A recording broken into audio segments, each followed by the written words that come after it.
Logo após a intentona, as eleições se aproximavam e Vargas poderia perder a presidência pela via democrática. Foi nesse momento que Getúlio se aproveitava de um falso plano que representaria uma nova revolução comunista para justificar a necessidade de dar um golpe de Estado.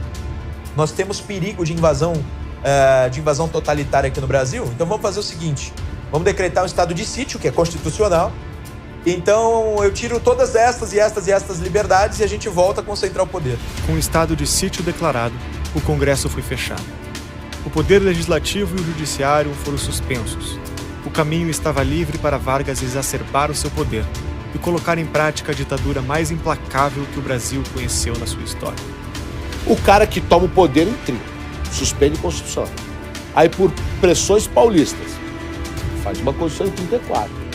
E aí, 37, quando teria a votação para ele sair fora, o cara me dá um golpe igual Hitler, que é o fogo do hashtag, e proclama o Estado Novo, colocando uma Constituição extremamente centralizadora, ditatorial. Em 10 de novembro de 1937, o antes-golpista e agora ditador Getúlio Vargas se dirige ao povo brasileiro com um manifesto à nação, promulgando uma nova Constituição e instaurando o Estado Novo. Com a finalidade de justificar as medidas autoritárias e centralizadoras, Vargas disse: "É a necessidade que faz a lei. Tanto mais complexa se torna a vida no momento em que passa, tanto maior há de ser a intervenção do Estado no domínio da atividade privada." Que tão somente institucionaliza o governo discricionário que o Vargas já vinha praticando, ele que, por índole, por temperamento, por personalidade, era incompatível com a democracia, jamais se compatibilizaria com ela, estabelece então a ditadura mais completa que o Brasil teve na sua história, que é o Estado Novo. Esse período é o período de eclipse, de obscurecimento de toda a nossa tradição liberal, o período mais fechado que nós temos, mais sombrio nesse aspecto. Quando José Bonifácio disse que o brasileiro seria o novo ateniense se não caísse na tirania de Estado, era sobre esse exato momento que ele falava. Vargas é a personificação da tirania de Estado. O novo Brasil, o Estado Novo, era resultado dos anseios de poder de seu governante.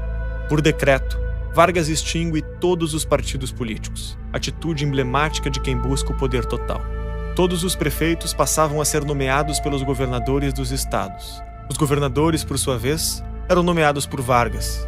Era a falência da democracia. Além de controlar todas as instâncias, Vargas queria mesmo era diminuir o poder dos estados, inaugurando a era da federação de mentira que temos até hoje. Para isso, um ato simbólico foi realizado. Uma cerimônia digna da Alemanha nazista, as bandeiras dos estados foram queimadas. Estava proibido ostentar bandeiras e demais símbolos estaduais. Qualquer demonstração de regionalismo era uma afronta ao novo regime. Francisco Campos, ministro da Justiça de Vargas, afirmou: "Bandeira do Brasil é hoje a única, hasteada a esta hora em todo o território nacional, única e só. Não há lugar no coração dos brasileiros para outras flâmulas, outras bandeiras, outros símbolos." No contexto da formulação do novo brasileiro, estava proibido o ensino de línguas estrangeiras. Essa prática era muito comum em locais de colonização alemã e italiana. Até mesmo em outros setores, como no futebol, o nacionalismo artificial e forçado passou a ser lei, motivo pelo qual o clube Palestra Itália passou a se chamar Palmeiras. Para silenciar os opositores, o governo instaurou o Departamento de Imprensa e Propaganda, o DIP. Seguindo a escola da União Soviética e dos demais países comunistas, a censura à imprensa, marca pragmática das ditaduras do século XX, não poderia ficar de fora das medidas do Estado Novo. O DIP censurava jornalistas e produzia peças de propaganda enaltecendo o governo, tentando transformar Getúlio Vargas em um mito. Getúlio foi o primeiro brasileiro a fazer propaganda pessoal em larga escala, aderindo ao expediente do culto à personalidade, típico do nazismo, fascismo e no comunismo. O rádio e o jornal propagavam Vargas como o pai dos pobres, o homem que lideraria a nação para o seu progresso e desenvolvimento. Getúlio Vargas foi um cancro na política brasileira, um câncer. Ele é o pai dos pobres, de fato. Acho que é uma alcunha adequada, apesar de não pelos motivos que os seus adoradores gostariam. É pela quantidade de pobres que ele ajudou a produzir, a parir. Ele e Lula. Aliás, Lula é uma espécie de Vargas remodelado. É um demagogo, é um populista. Além de criar todo o Estado, aquele Estado fascista, aquele Estado bem inspirado no Mussolini, com estatais, né, estatais que a gente ainda hoje está tentando privatizar, ele criou a lei da usura no Brasil. A lei da usura, ela proibia empréstimo, ela dificultava empréstimo a juros. Quer dizer, o Brasil mal tinha um mercado financeiro. A intervenção do Estado, tão nociva para a economia, deixou sua marca em diversos setores. O congelamento de preços dos aluguéis, somado a uma série de regulamentações desses contratos, tinha o objetivo alegado de aliviar os custos de vida dos trabalhadores. Mas o resultado foi a escassez de moradias e inquilinos despejados e desabrigados. O que Vargas conseguiu foi uma piora significativa na qualidade habitacional, insegurança jurídica, aumentos expressivos nos preços e na escassez de moradias. Exatamente o contrário do proposto, apesar da propaganda estatal continuar enganando a população e reforçando a imagem do presidente como tal pai dos pobres. É nesse momento, então, que você tem aí, ele faz a proposta de aumentar, de dobrar o salário mínimo e não consegue, porque o Congresso não permite. Ele tem uma proposta também dos lucros enviados para o estrangeiro terem limite, para as empresas estrangeiras não poderem levar lucros brasileiros. Ele tem ideias basicamente protecionistas e, ao mesmo tempo, ligadas a esse trabalhismo. O Vargas, ele se inspira na coisa mais pai dos pobres de todas, que é o programa trabalhista fascista.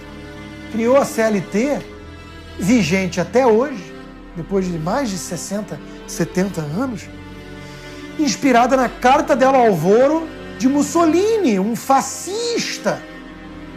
Todo esquerdista hoje defendendo a CLT, ele tá com Getúlio Vargas aqui, ó.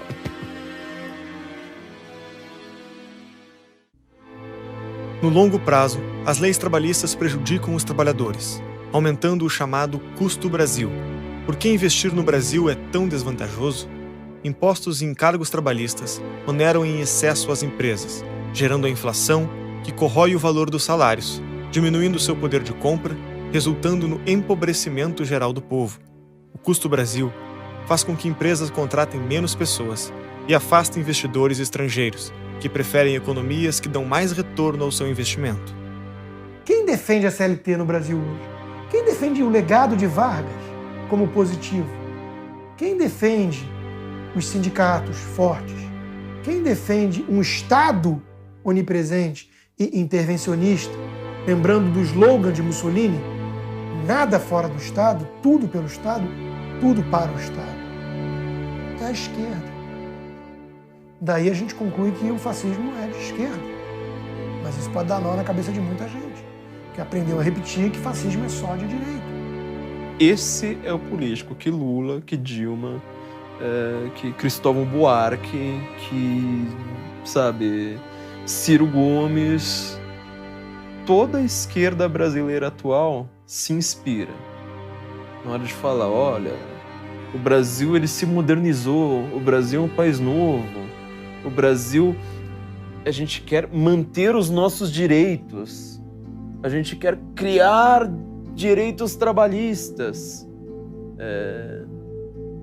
Isso é varguismo 2.0. É a história do Brasil que a gente não aprende na escola. O populista olha para a próxima eleição, o estadista para a próxima geração. Ou seja, falta no Brasil estadista. Falta quem esteja preocupado com as políticas de Estado, não com as políticas de governo apenas. É o velho pão e circo. Você dá, realmente, assim, dá umas migalhas ali para a população. Com o pão que a própria população fabricou, você só pega o pão para você e devolve umas migalhas, a população fala, sem esse político eu não teria migalhas. Concentrar poder demais no Estado, nesses sindicatos em simbiose com os grandes empresários, isso é tudo aquilo que o liberal não defende. O capitalismo não é isso. O capitalismo não pode ser um capitalismo de compadrio, de laços. Isso é outro modelo, que chamam, inclusive, de capitalismo por tática perversa contra o capitalismo. Então há uma conexão em termos de mentalidade estatista, intervencionista e autoritária que liga o Marquês de Pombal a Vargas e vai estar presente em Vargas, no regime militar e depois no projeto lulopetista que começa com Lula e termina na Dilma. Essa ditadura, que eu considero muito séria, em números objetivos, ela matou mais do que o período militar no Brasil. O período militar, tantas vezes citado e lembrado como o grande atentado de nossa história democrática, na verdade, perto do período Vargas, e inclusive no contexto da dificuldade de acessar fontes do próprio período Vargas, foi uma brincadeira de criança.